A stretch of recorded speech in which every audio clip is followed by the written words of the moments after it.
Усім привіт! Це черговий випуск подкасту «Робимо затишно», де я, ведучий Олександр Метельський, спілкуюся з багатьма цікавими людьми з абсолютно різних сфер життя. З людьми, які вміють і знають, як робити затишно. І сьогоднішнім моїм гостем, співавтором взагалі цього каналу, цього подкасту, є Роман Ніколаєв, видатний український діяч фотографії, а також волонтерського руху. Усім він більш відомий як дядя Рома. Дядя Рома, добрий день. Вітаю наших глядачів. Зарані прошу вибачення. Я буду розмовляти на російській, так як на українській мені ще в такому форматі важко. У нас подкаст про затишок. Якщо вам так зручніше, без проблем. І, дорогі друзі... Я обіцяю, я виправдусь. Добре, ловлю на слові. Дорогі друзі, сьогоднішня наша тема насправді надзвичайно важлива, тому що вона стосується абсолютно усіх нас. Всі ми з вами в душі фотографи. Всі ми щоденно або хоча б там через якийсь певний проміжок часу робимо фотографії на свої смартфони. Можливо, звертаємось до професійних фотографів, але всі в житті робили фото. Тому фотографія є невід'ємною частиною нашого життя, і сьогодні ми будемо говорити про те, як правильно займатися фотографією. Немного тебе перебити. Фотографія стала невід'ємною частиною не так давно. Фотографія стала невід'ємною частиною. От, якби ви мене не перебили, я б сказав би це. Коли з'явилися смартфони. Ні, раніше. Чуть раніше, можемо сказати. От, дядя Рома, дивіться, раз ви вже мене перебили, давайте зразу тоді це питання і піднімемо. Адже, по суті, ми, от всі люди, які зараз живуть на планеті Земля, ми унікальне покоління, бо ми змогли за допомогою фотографії вперше в історії людства побачити на покоління назад наших предків. Ні в кого такого раніше не було. Хіба що там тільки у аристократів, які могли бачити портрети своїх предків. От особисто я завдяки фотографіям бачив своїх прадідів, прабабусів і навіть прапрадідів. Ніхто, я думаю, до цього такого не міг собі дозволити. Знати покоління назад. Та все ж, перше наше традиційне питання. Що для вас затишок? Я вот долго думал над этим, что для меня затишок. И вот я могу сказать, вот для меня затишок, когда я монтирую видео с нашего проекта. Для меня это как легкое, я как-то улавливаю как мелодию некую, да, вот с какими-то ритмами. Я в детстве играл в духовом оркестре на малом барабане. И мало кому, кстати, известно, что на барабане, на малом, на любых ударных инструментах есть тоже ноты, но они записываются на одной линейке. Не на шесте, а на одной. То есть это ритмический рисунок. И вот я пытаюсь, когда я это все монтирую, я пытаюсь придать этому, но оно само как-то там возникает в голове, именно вот этот ритмический рисунок. И в принципе, мне это доставляет такое удовольствие, да, и вот этот момент, наверное, и есть затишок, да, когда у меня вот получается это. Я включаю звук еле-еле, чтобы не сильно, так оно там не сильно было слышно, что вокруг я не слышу, в принципе, происходит. Для меня эти голоса как мелодия некая. Вот так. Прекрасна відповідь, мені подобається. І взагалі я хотів би вам дуже сильно подякувати за те, що взагалі цей проєкт став можливим. Він став можливим завдяки вам. Дякую за те, що ви постійно вкладаєте сюди і свою душу, і свою майстерність, і свої кошти. Свої, і чужі. Так і ж там трошки і мої, у нас є інвестори, да. Ми всім дякуємо, хто підтримує наше починання, наш проєкт. Всім велике дякую. І нам самим також ми дякуємо. Але давайте сьогоднішню нашу з вами розмову побудуємо трішки інакше. Я не буду задавати вам прям якихось там заготовлених питань. Давайте просто пройдемося по Вікіпедії, по вам, по вашій біографії. А у вас було дуже цікаве життя. І за роки нашого з вами спілкування вже багато історій я чув, але я думаю, що сьогодні ви мене ще здивуєте. Так от, Роман Олександрович Ніколаєв, хоча всі вас називають дядя Рома. До речі, ми не родичі, але дядя Рома – це дядя Рома. Так от, ви народилися в місті Харків. Розкажіть трошки про своє дитинство, як воно проходило в Харкові. Який був Харків вашого дитинства? Я родился на районе ХТЗ. Дуже затишний район. Для меня он затишный, не знаю для кого как. Вот моя жена, да, она тоже с Харькова. И она почему-то, у нее такое, она, ну, родилась там, жила на Салтовке. Она на ХТЗ не была ни разу. В ее круге общения это считалось, что если ты поедешь на ХТЗ, ты оттуда не вернешься. Я не знаю почему, но ну, вот так вот. Ну, назвать это затишным, наверное, будет сложновато. Это, ну, это советское детство, как у всех, да, то есть ничего такого выдающегося там не было. Ну, там картишки, сигарети. Зрозуміло. Так, Вікіпедія про вас говорить, що ви український фотохудожник та волонтер. Проте тут дуже багато інформації про те, що ви ще й були, ну скажімо так, якщо не державним діячем, то принаймні державним службовцем. Ви навчалися в Харківському машинобудівному технікумі, потім закінчили Харківський політехнічний інститут і потім пішли працювати. Не так, не так. Я заканчивал вечерний институт, вечерний факультет. И я все это время работал на заводе ХТЗ. По окончанию техникума, по распределению, ну тогда была такая опция, меня распределили на завод ХТЗ. Я жил, кстати, ну так, метров 300 от завода. Меня распределили на завод ХТЗ. И в этот же год я поступил на вечерний факультет Харьковского политехнического института по специальности трактора и танки. Ну, танки как-то там немного за скобками было, но мы изучали трактора и танки. То есть, ну, по моей прямой специальности, потому что в техникуме у меня была специальность тракторостроения. Ну, потому что техникум тоже при ХТЗ. И вечерний факультет при ХТЗ возле бани номер 5. Я от чого хочу покопатися в вашій біографії, тому що мені цікаво, як відбулася трансформація від, там, умовно кажучи, людини там, інженерного складу розуму і роботи, в принципі. Як ви дійшли до фотографії і стали фотохудожником? Так от, що ви там робили на тому ХТЗ? На ХТЗ я начал свою трудовую карьеру слесарем-инструментальщиком. Потом началась, так сказать, перестройка, да, и один из таких, как бы, ее элементов были выборы трудового коллектива себе руководителя. И вот трудовой коллектив выбрал меня мастером. То есть, ну, это был, ну, то есть, это ХТЗ, основной конвейер завода, да, служба инструментального хозяйства. То есть, это, ну, там около 100 человек. Надо понимать, которая обеспечила главный конвейер, там, сдаточный, вообще, ну, короче. То есть у нас цех был, вот сегодня заводов таких мало, 4000 человек в цеху работало. И вот эти вот люди, да, слесаря, вдруг меня взяли и выбрали мастером. Як ви виграли вибори? Не, выборы... Хто був цей політтехнолог? У меня не было, как бы, ну, выборы были нелегитимные, потому что я был один. Больше никого не было. Но самое интересное в другом, что начальник цеха не хотел категорически, чтобы я был мастером. Я не знаю почему, если честно говоря. Ну, так он не хотел, да, но выбрали рабочие, выбрали, и он ничего не мог с этим сделать. Вот я стал мастером, да, то есть это на самом деле, ну, то есть у меня огромный коллектив, и я как бы им должен руководить. Но перед этим я на этом же участке отработал слесарем 5-го разряда.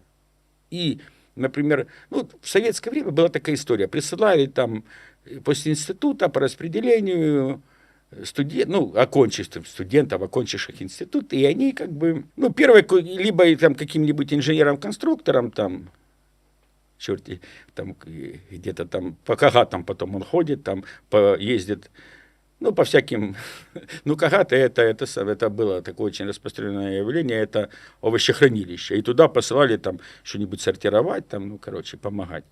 Либо в колхоз, либо еще куда, либо мастером. Вот. И вот приходит такой с института мастер, который вообще ничего не знает. Были рабочие с нормальным уровнем интеллекта. И они ему столько поганок всяких там могли наделать, что это просто какой-то, ну, то есть, ну, не буду там рассказывать, но в моем случае же была ситуация немного другая. Если я на этом участке проработал сколько-то лет, я знал абсолютно все, ну, как слесарь, да. И когда я только стал мастером, они начали ко мне применять эти фокусы. Типа, а вот мы не можем, нам надо тут помощь, а тут надо еще там чего-то, и еще там, ну, придумать всякую фигню. И, короче, я один раз говорю, ну, давайте так, вот смотрите, у вас 5-й разряд, у меня 5-й разряд. Оставляйте свои инструменты, идите вон в каморку в нашу, в будку в эту. Я сейчас это все сделаю сам. Но в этом месяце я вам закрою наряды по 4 разряду. Они говорят, не-не-не, так нас не устраивает. Ну, или делайте, или я буду сам делать. После этого я играл в нарды года 2. Да, это, кстати, я там научился в нарды играть. Такой кабинет там был. И я просто играл в нарды, потому что они понимали, что эти фокусы эти не проходят. Хотя мне на самом деле было, 20 с лишним лет, 23, может быть, 24, да. А им было такие, они взрослые, такие серьезные чуваки были, от 40 до 60. Как бы они очень такие, очень прикольные, все такие мужички были, с ними было весело работать на самом деле. Я вас зрозумів. Так, Да, так вот самое интересное в чем, что я вот заканчивал политехнический институт, как бы по специальности, вот я работал мастером на заводе. И, я как-то себе думал, может быть, я не сильно там и задумывался о каких-то своих перспективах, верхом карьеры, каким-то, может быть, я не сильно, может, об этом и думал, но я мог себе представить, начальник цеха, да.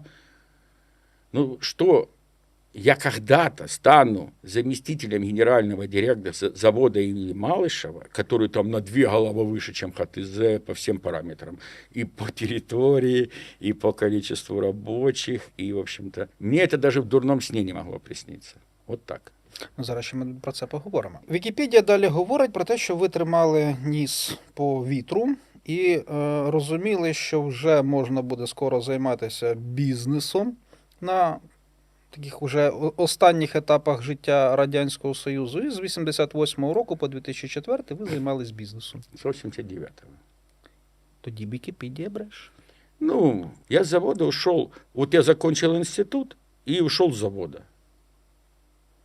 Это в 89-м году было. Да, я действительно перешел работать в кооператив под названием «Вперед».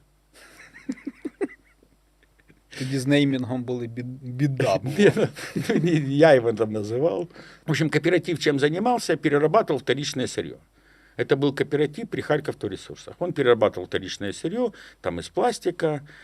На тот момент, допустим, ни одна больница или любое лечебное учреждение не могло получить одноразовые шприцы без нашего акта о списании старых.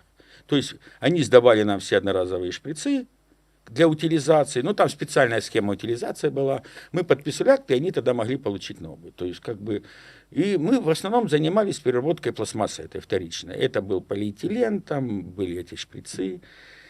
И у нас был такой УАЗик, мы выезжали на базар и продавали ведра пластмассовые. И за ними стояла очередь. У нас они были 3 цветов, черная, красная, еще какого-то страшного коричневого цвета. Тоже, которое еще под шприцов получалось коричневым почему-то. На тот момент был дефицит во всем, и в ведрах то же самое был дефицит, и у нас это все хорошо получалось. Так, а далі, після 2004 року, ви стали заступником керівника служби голови секретаріату президента України. Це після відер зразу секретаріат это через 10 лет после ведер. Ведра были 89-93, а администрация президента, тогда секретариат президента Украины, это 2005. Так. 12 лет. То есть мне, чтобы добраться до этого секретариата, потребовалось 12 лет. И дуже багато відер. Не, ведра, в начале 2000-х годов меня пригласили возглавить проект «Львовский автобусный завод». Це ЛАЗ. ЛАЗ, да. Я не понял, я говорю, а я-то тут вообще при чем? Где я, где ЛАЗа? Я был на тот момент дилером Мазды в Харькове. По Харькову и Харьковской области. И мне собственник это говорит, ты хоть про машины что-то знаешь, что у тебя есть СТО, у тебя есть там салон. А говорит, а где я и автобусы? Тот, который купил ЛАЗ. Говорит, ты хоть что-то знаешь? Как-то... говорит, у меня других нету никого знакомых, кто вообще с автомобилями как-то связан. И он меня уговорил, я переехал в Киев в 2002 году. И до оранжевой революции возглавлял этот проект. Да, был Сорокин Юра, был директором завода, а я в Киеве занимался этой управляющей структурой. Ясно. Так, а що ж ви робили в секретаріаті президента України? Секретариате президента Украины, да, там просто получилась какая история. Когда началась оранжевая революция, я был в Харькове, вот в этот день. Мы сидели там с моими харьковскими там друзьями в кафе, и включают там в кафе телевизор, и по телевизору в Киеве акция протеста разворачивается. И мне все говорят, не надо туда ехать, посиди уже тут в Харькове. Мне там, ну, квартира в Харькове, все там.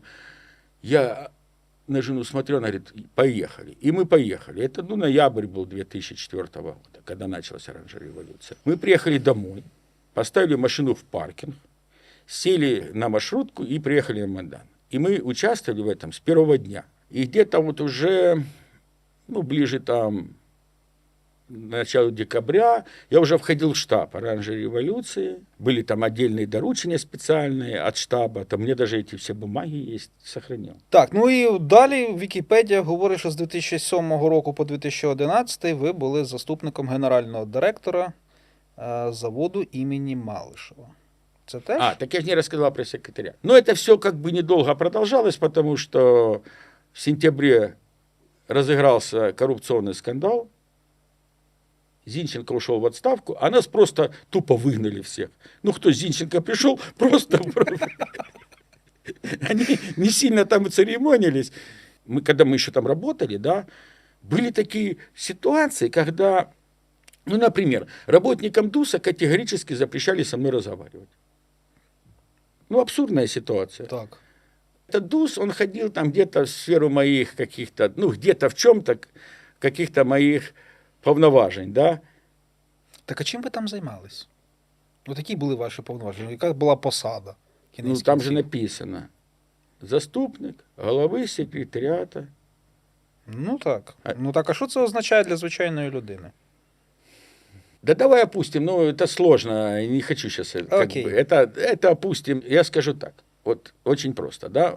На тот момент в секретариате президента было 3 столовых. Столовая для всех, столовая для среднего как бы уровня персонала и столовая для высшего. Ви в якій їли? Высшей. Все, більше в мене тоді питань нема. Мне присвоено указом президента звание державного службовца 3-го ранга. То есть перевести, если это на военную, как бы, да, на военную специфику, это звание генерал-майор. Угу. Ну, примерно так. Там державна таємниця, там доступ до державної таємниці, там все діло. А скільки ви накрали там? Ну, у меня не было возможности, скажем. Я же был как бы член команды Зинченко, да, и у нас была договоренность. Ничего вообще, никакой коррупции. И мы в рамках этой договоренности и двигались. Я думаю, ну, давайте так скажу. Вот я не знаю, я сейчас не берусь сказать, как сейчас, там, я могу назвать некие цифры при администрации президента при Кучме. Вот просто зайти в администрацию президента стоило $10 000, чтобы тебе пропуск выписали. Если тебя заводят там в кабинет, ну, там, начальника управления, 50. Ну, вот такие цифры там крутились, да. Это мне вот рассказывали те старослужащие. Они же мне потом все рассказывали, как оно там раньше у них было. То есть там просто, чтобы зайти, вот просто выписать пропуск, $10 000. А при Ющенко як було? При Ющенко я могу сказать точно. То есть в сферу моей как бы компетенции входила и комендатура администрации президента. И я могу сказать точно, пропуска за деньги не выписывали. Как бы дальше я не знаю. То есть могли там гипотетически могли там брать деньги там куда. Ну, в принципе, на тот момент это была совершенно беззубая организация. То есть вот этот весь как бы ее ореол могущественности, да, который был при Кучме в администрации президента, он резко утратил все свои возможности. И я думаю, что, конечно, как что-то там крутилось-мутилось, ну, Росукрэнерго там зародилось, да, мы же понимаем, это же тоже как бы, но это как бы другой уровень коррупции, это не то, что там за что-то кому-то, это высший уровень государственной коррупции Росукрэнерго, надо просто понимать. Окей. І раз вам нічого не світило в адміністрації, відповідно, ви вирішили, коли вас вигнали вже звідти, ви ж самі про це казали, відповідно, ви з 2007 року по 2011 були заступником генерального директора Київського представництва державного підприємства «Завод імені Малишева». Заступник генерального директора завода имени Малышева, директор киевского представительства. От розкажіть, Вот чим ви там займалися? чем я занимался. Тут как бы какая история. Так как все-таки я проработал хоть и небольшое время в державных структурах, заводу на тот момент, по крайней мере, так было, да, требовалось постоянно узгоджение каких-то документов здесь, в Киеве. Я этим и занимался. Узгодживал в министерстве, там, в Верховной Раде, в РНБО, там, где угодно. Потому что этот поток был нескончаемый. И я занимался отдельными международными проектами. А що це за проекти були? Якщо не Ну, секрет? на тот не может. Бразильцы проявляли большой интерес. Приезжала сюда делегация бразильская. Они хотели в Бразилии создать спильный проект по производству танков. В Латинской Америке нету ни одного производителя танков. Вот они решили, что как бы вот... Зрозуміло. І ось нарешті і Вікіпедія, і наша розмова добігає того моменту, коли я задаю питання, а як же ж ви з усього цього державного управління державними підприємствами і так далі, і тут клац, і почали займатися фотографією. Так меня снова выгнали. В 2010 году, когда на выборах победил Янукович, пришел Янукович, да, через неделю поменялось руководство завода. Они меня вызывают в Харькове, я приезжаю, они там задали какие-то дурацкие вопросы, их не интересовало там ничего, ни Бразилия, их вообще ничего не интересовало. Они какие-то дурацкие вопросы позадавали, смешные, и попросили написать заявление по собственному желанию. И что я быстро вообще вот сразу сделал, я понимал, что с этой командой, ну там вот как бы, ну мне там совсем нечего делать. Вот я написал заявление по собственному желанию, уволился и пошел заниматься фотографией. Я как бы на тот момент уже был, ну, таким фотолюбителем, да. Вообще, как я стал? Вообще фотолюбителем. В 2008 или 2009. Ну, короче, у нас была традиция ездить вот новогодние все каникулы, мы ездили там куда-нибудь, в какую-нибудь лыжную движуху. И поехали мы, на тот раз мы поехали в Швейцарию. И в первый день, вот мы только вот первый день приехали, утром поехали там на гору, и меня просто какая-то немка тупо сбивает сзади. У меня там перелом, шмирелом. Приезжает это, ну, кто там на лыжах катается, тот понимает, там такая бригада, у них такие, как волокуши, там вдвоем. Ну, короче, не смогли меня эвакуировать. Вызвали вертолет. Прилетел вертолет. То ви ще й на вертольоті літали. Да. Да, получается, в первый день я получаю травму, несовместимую с катанием. У меня был фотоаппарат. Я как сейчас помню Nikon D50. И так как мне было делать нечего, я брал этот фотоаппарат, поднимался в зону катания и заставлял своих вот этих друзей, чтобы они мимо меня ездили, а я как бы типа фотографировал, ну как бы одной рукой. Вот так я проводил там себе время, да, по-другому там, ну что мне было делать. Когда я приехал в Киев, мне нужно было сделать для сайта, ну, технические фотографии. Я попросил, чтобы нашли там какого-нибудь, ну, такого продвинутого фотографа, ну, профессионального, как я сказал. Ну, чтобы он сделал фотографии для сайта, там, нам надо. Ну, короче, он сделал эти фотографии, привез, я говорю, о, классно. И ему говорю, а можешь посмотреть мои фотографии? Я тебе сейчас покажу на компьютере. Я ему показываю свои вот эти фотографии, которые я снимал в Швейцарии, вот, своих друзей. Он мне говорит, надо все стереть. Я говорю, это как? Говорит, это никуда не годится. Я говорю, в смысле? Говорит, это технический брак. Все. Вот это все технический брак. Я говорю, хорошо. Тогда научи меня фотографировать лыжников. Он говорит, ну лыжников нельзя научиться фотографировать, надо просто учиться фотографировать. Я говорю, мне просто не надо. Мне надо только лыжников. Ну, вот у меня заживет это мое плечо, я буду дальше там фотографировать лыжников. Буду.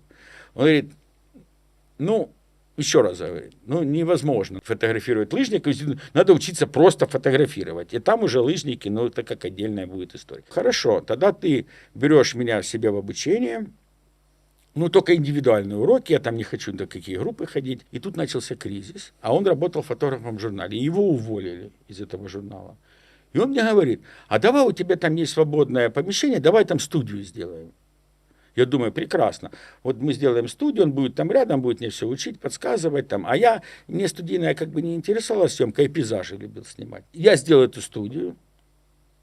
Я особо туда вообще не влазил. Ну, что-то мог у него спросить по своим, как бы, а как мне то снять, как мне то снять. Я выезжал там в 5 утра летом, там, снимал пейзажи вокруг Киева. Там. Ну, вот так. А мне работе оно не мешало, ну, слава богу. Когда выгнали уже меня с завода Малышева, тогда мы сделали нормальную студию, вот с этим фотографом. Мы сделали нормальную студию, более-менее, и уже могли там снимать, как бы, ну, мы и рекламу снимали, мы что угодно снимали, на самом деле. Що в вашому розумінні нормальна студія? Нормальная студия, в которой тебе удобно снимать. Вот я тебе так скажу, вот это есть и нормально.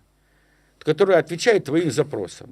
Я от просто до чого веду. От раніше, там ще, можливо, років 10 тому, по Києву, та, мабуть, і скрізь, був такий тренд, що скрізь мали бути мебльовані студії вже з готовими інтер'єрами, і це було дуже модно. Коли там заходиш в ті ж самі соцмережі, то зразу видно, хто в яких студіях фотографувався. І вони всі ці однотипні, ці інтер'єри були. А зараз пішов якийсь тренд на те, що, ну, не знаю, мінімалізм, не мінімалізм, або взагалі вільний простір. Ви за яку модель? Все проекты студийные, в которых я участвовал, да, никогда не было никаких интерьеров. Ну, я вообще против интерьеров студии, да. То есть, ну, может быть, какой-то минимальный там набор, там, может, какие-то стулья там, или там чего-то такого. Но вот эти интерьеры, кресла, кровати там, или там еще там шкафы какие-то. Но вообще это, ну, очень странная история. Да? Есть два момента. Первый момент – это квалификация фотографа. Когда нужно человека вписать в интерьер, это совсем другой уровень квалификации фотографа. Ну, появляются какие-то массивные детали, да, у тебя, и человек должен гармонично с ними как-то соотноситься. Таких фотографов у нас не так много, которые умеют это делать. Это один момент. Второй момент. Я вообще не понимаю ситуации сниматься в интерьерах, на которых уже 150 человек или 150 тысяч человек. Я не знаю, сколько там через них прошли, через эти интерьеры. Но это как бы для меня странно. Что мы хотим показать? Да, допустим, диван. Ну, тогда это как бы реклама диванов. Если мы хотим показать человека там, да, ну, как говорили раньше, внутренний мир его, то при чем здесь диван вообще? Мы так говорили раньше про внутренний мир, что нужно показать внутренний мир человека фотографией. Сейчас так не говорят, слава Богу. Ну так. Потому что никакой внутренний мир на фотографии мы ничего не покажем. Окей, але ж я вас почув. Так от, а ви за чорно-білу фотографію чи за кольорову? Я вообще за фотографию. Причем если черно-белая или колеровая. Тут вопрос-то не в этом, вопрос самой фотографии. Да? Я много снимал на пленку, на черно-белую пленку в том числе. Вот камера стоит, это швейцарская камера большого формата. Есть у нас компания Photovision, в котором есть возможность напечатать черно-белую фотографию вот на такой вот, с такой вот камеры. Да? У нее формат 8 на 10 дюймов. То есть у нее негатив размера А4 примерно. То есть это не то, что мы видим 36 на 24 миллиметра, а негатив размера А4 формата. Когда ты скан с этой камеры смотришь там на компьютере или смотришь отпечаток живой, ты получаешь эстетическое как бы удовольствие. Когда ты смотришь обесцвеченную цифровую фотографию, которую называют черно-белой, да, ну, нету эстетического какого-то удовольствия. Просто есть обесцвеченные фотографии, которые там в социальных сетях порой выкладывают две фотографии, какая лучше, черно-белая или цветная. Вот правильно было сказать, не черно-белая, а обесцвеченная или цветная, какая лучше? Ну, конечно, цветная, ну что, если обесцветили ее, ну что тут saturation поставили на 0, вот и все, и вся история. Черно-белая фотография вот с такой камерой, она делается на основе серебра. То есть пленка, основа ее серебро. И вот эти кристаллы серебра, вот ее и делают такой живой эту картинку. А, допустим, то, что ты там в цифровом снимке там нолики, единички, да, и ты эти нолики просто перестроил, что она стала просто обесцвеченной. Ну и в чем прикол? От, до речі, ми зараз можемо показати результат роботи на такій камері. Это совершенно другая история. Это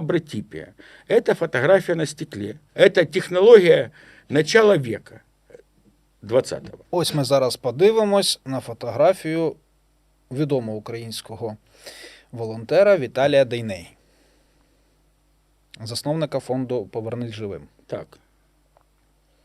Раз. Тепер можемо подивитися на фото на склі пана Муженка. Так, і тепер можемо глянути ще. Это скан, то есть, вот, если, если, допустим, вот это исходник сам, вот это исходник, да, это, то есть это сама, вот это именно сам фотографический слой был нанесен вот сюда, На скло. прямо на стекло. И тоже на основе серебра это все. И вот так она как бы, вот так она проявилась, да, потом с этой стороны закрасили черной краской, чтобы не повредить фотографический слой. И когда она была не закрашенная, она смотрелась как негатив. Когда закрасили черной краской, она стала позитивом. И вот это, вот это исходник, да, с этого исходника можно напечатать любой размер. Но в данном случае было напечатано вот. Эта фотография, ну вот это было напечатано с этого исходника, с подписью Муженко, как-то так. І, дядя Рома, ви ж фотографували не тільки військових і не тільки цікавих особистостей, а й президентів. І ось один із них – Михаїл Саакашвілі. Кстати, я его на следующий день, и он уже бегал по крыше. Чого? Ну, ты не знаешь эту историю? Ні. Це вже його київський період життя. Это киевский- Український, точніше, період Да, життя. это украинский период життя его, да. И он перешел в оппозицию, и они хотели его там то ли арестовать, то ли, я не знаю, там что они хотели. Або фотку забрати вашу. Да. И он бегал уже по крыше от них, скрывался. Он же через крыши уходил от преследования. Ну, Вау. ну, была такая история. Ну, это, да, было. Давайте ще таку тему піднімемо вашої волонтерської діяльності. Бо ви у військових колах дуже відома людина. І одним із першим ви почали робити фото наших захисників. І був дуже такий нашумівший свого часу проект, як календар кіборгів. Оце, в принципі, давайте так, для загального такого українського споживача, для звичайного українця, от ви тоді стали вже таким достатньо відомим. Розкажіть про цей проект, як він зароджувався. У меня сосед, который начал в 2014 году заниматься волонтерской деятельностью с фондом «Повернись живым», Сергей Савченко. І посилання на відео з паном Сергієм Савченком ви можете також подивитись на нашому каналі. Можете, да. И он мне несколько раз предлагал поехать с ним в Славянск. Но это 2014 год, лето. Я говорю, а что там в Славянске в этом происходит? А на тот момент уже началась оборона Донецкого аэропорта. И Антон приходит и говорит, я договорился, нас завезут в Пески. Вот мы будем находиться там 800 метров от Донецкого аэропорта. Я говорю, вот это мне подходит. Так интересно вообще получилось. Я взял одну пленочную камеру. Нет, 2 пленочных камеры я взял. Я с собой взял 2 пленочных камеры. Я не брал вообще цифровой. Не знаю почему. Мы приехали, в Славянск. Из Славянска нам тогда дали, бойцов. Ну, это не бойцы, офицеры, да, которые могли нас туда сопроводить. В Песке. Вот тогда мы познакомились с Медведем, с Рябухой, с Куполом. Это все было, это была 2-я рота, не помню какой батальон, 95-я бригада. Ну, щоб ви розуміли, зараз ці люди вже комбриги. Да. Не, уже один замкомандира корпуса. И мы тогда приехали, нас завезли на БТРе в Пески. И я думаю, я вижу, из-за угла там чуть-чуть можно было выглянуть, там снайперами все простреливалось, там видно Донецкий аэропорт. А дальше что? А что снимать? Война там где-то. Туда нас не хотят. Мы простились, нас туда, говорит, категорически даже не думайте. Тогда думаю, тогда надо портреты снимать. И я снял тогда 8 портретов. Просто вот снял 8. Сколько смог, столько и снял. Это были, киборги Донецкого аэропорта. Ну, сейчас не будем разбираться, почему, кто их там киборгами, на самом деле их сепары прозвали. Ну, это просто потом так получилось построение. Они говорят, это там не люди, а киборги какие-то. Вот так это было.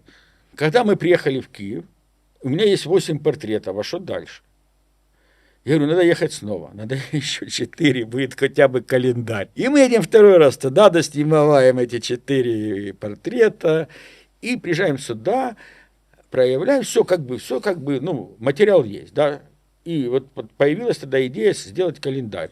Это был как раз уже там вот, ноябрь, наверное. Дейнега написал пост в Фейсбуке, что мы хотим издать календарь киборги.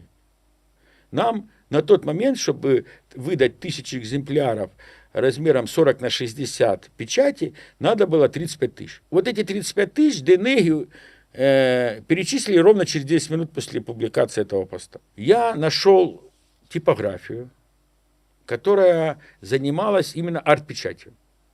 И они сделали так, как надо. Вот было 1000 экземпляров этих календарей где-то в начале декабря. Они уже были готовы, напечатаны. Привезли их в офис «Повернись живым». Был назначен день презентации. Да? Ну, меня, как автор, я приезжаю в 9 утра.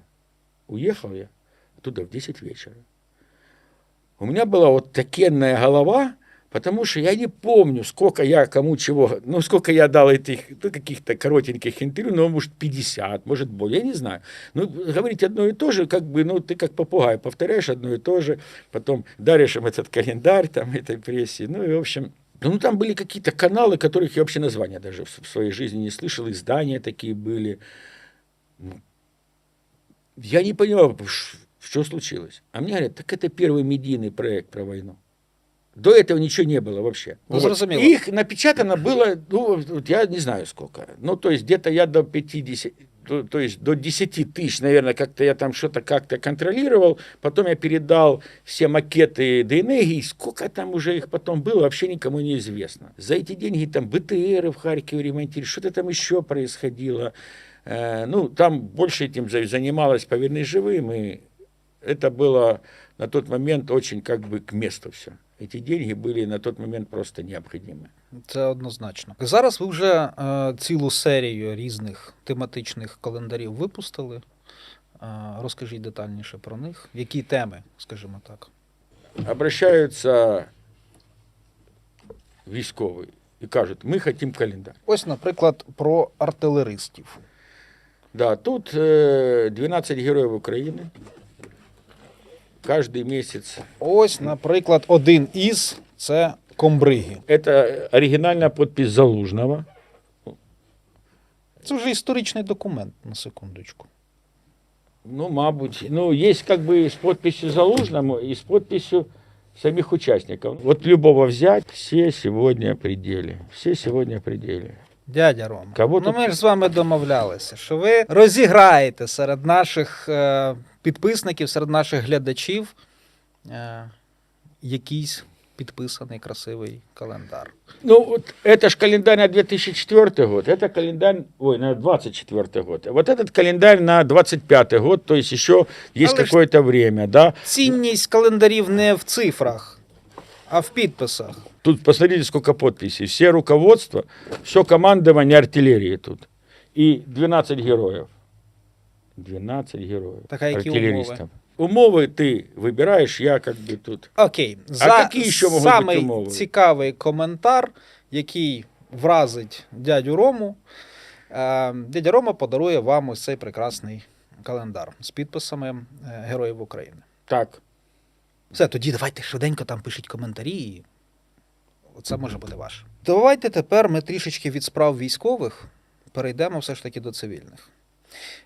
Фотографія – це те, що постійно з нами в житті, в нашому смартфоні, в стрічці Інстаграму і так далі. Які ви можете дати практичні поради хлопчику, дівчинці, які хочуть мати красиву фотографію у себе, зроблену власноруч, у себе в стрічці? Никаких. З чого починати? Никаких порад я дать не могу. Я могу сказать так. 99,9 в периоде вот этих фотографий, которые смартфоном делаются, публикуются потом в социальных сетях, это откровенный спам. Я по-другому к ним и не отношусь. Есть люди, которые вообще никаких нету, ни знаний, ни понимания, но у них получается.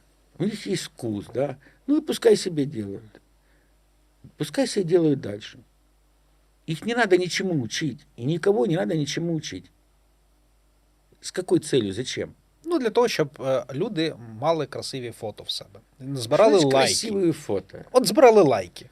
Да ну красивые фото это какая-то совсем, красивые. Я не понимаю это слово по отношению к фотографии, красивое. Ну, наверное, оно как бы имеет место, но в Европе, ну или в Америке, да, фотограф это высшее образование. И ты хочешь какие-то парады дать.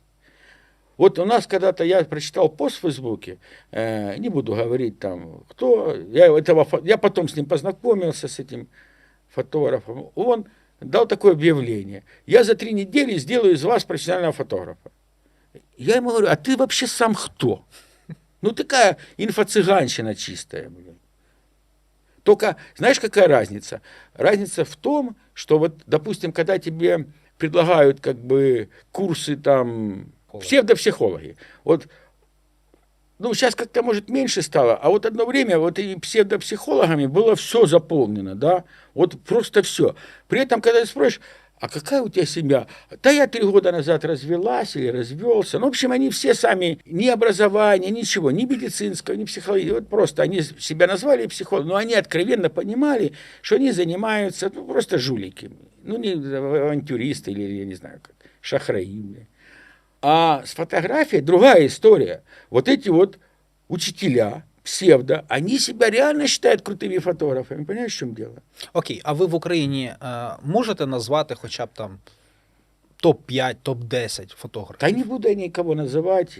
Есть, Ну, на конечно, кого рівняєтесь ви? Да ни на кого не равняюсь. Ну, наверное, у каждого есть свой какой-то как наставник. Да, вот у меня был такой Юрий Косин, он умер. Ну, это действительно такая была величина фотографии. Его работы висят в музеях Британии, в музеях Америки. Это как бы признанный фотохудожник, да.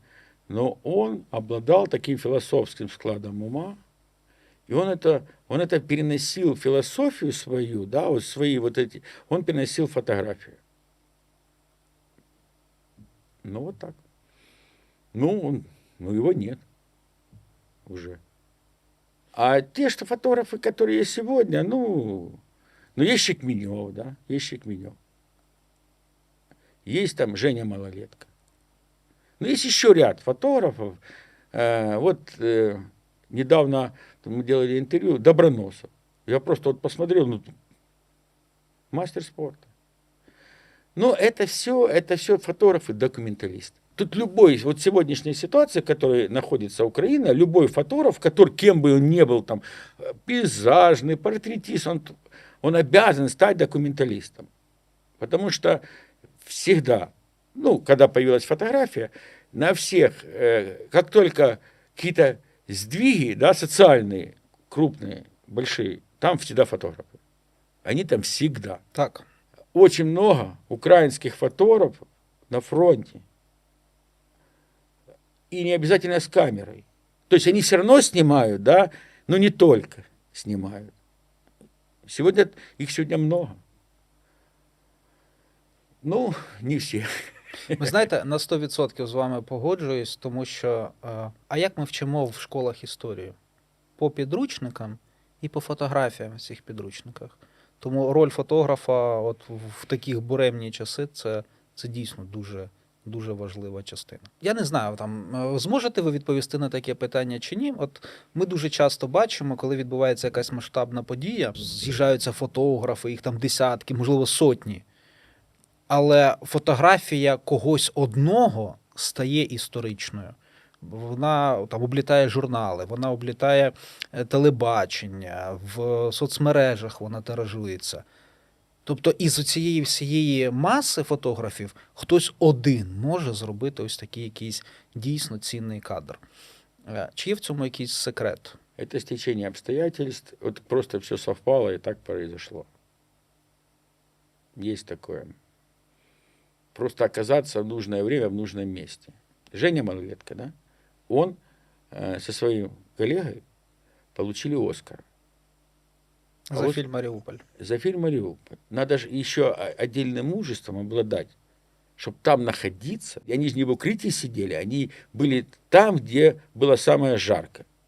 Ну, видно из этого фильма, из фотографий. Это один был момент. А второй момент, надо было оттуда еще вывести материалы из Мариуполя. И они их спрятали просто под сиденье машины и вывезли через все блокпосты русские. Если бы их нашли, эти пленки, и там, флешки, они бы уже никуда бы не выехали. І Оскара не було. И Оскара бы не было. Им просто повезло. Мало у кого хватает на это мужества. То есть тут не только стечение обстоятельств. Тут надо еще иметь что-то. Знаєте, от наші глядачі, які зараз вже додивилися до цього моменту, мабуть, можуть бути трішки розчарованими. Бо я вас запитав, які практичні поради ви можете дати для того, щоб навчитися фотографувати. Але я стану трошки вашим адвокатом. Бо насправді, от скільки людей, які дійсно досягли якихось певних професійних висот в будь-якій сфері, коли їм задати в лоб питання, як зробити отак, щоб прям бути успішним? Як зробити так, щоб чогось навчитися? Як досягнути успіху там за, як ви кажете, за 3 тижні навчитися фотографувати? Да? І всі в основному говорять, що нема універсального рецепту. Ви з цим погоджуєтесь чи ні? Я по-другому скажу. Все в погоне, фотографы, видеографы, за вирусным роликом, за вирусной фотографией. А есть у кого-то рецепт, как это сделать? Нету. Такого рецепта нету. При всем, при том, что все, допустим, пытаются это сделать, получается единица. Вот и все. Вот тебе весь ответ. Понятно, можно много сделать для того, чтобы это произошло, но не факт, что это произойдет. А кто-то мог сделать намного меньше, но у него произошло. Такое життя. Я ще раз. Мы сделаем еще второй выпуск, потому что тут все рассказать не получается, мы такими какими-то кусками. Ну, сьогодні ми поговорили про вас як про особистість, про співавтора цього проєкту. Я дуже вам дякую за те, що ви погодились все ж таки поспілкуватись, розказати людям, які дивляться це про себе, розказати про своє життя і про свій погляд на професію фотографа. І я дуже вам дякую за те, що ви постійно намагаєтесь покращити наш проєкт, наш подкаст. Дуже вам дякую. Що ж, друзі, це був подкаст «Робимо затишно». Ви побачили всю авторську групу подкасту «Робимо затишно». Тому, якщо вам це подобається, я не проситиму підписуватись, не проситиму ставити лайки. Якщо подобається, робіть. Не подобається – Тоже окей. робити. Все, дуже вам дякую, що були з нами. До нових зустрічей. Далі будуть ще так само цікаві експерти, цікаві гості. І, як завжди, якщо не знатимете, що робити, то робіть затишно, і все буде правильно і класно. До нових зустрічей. Па-па.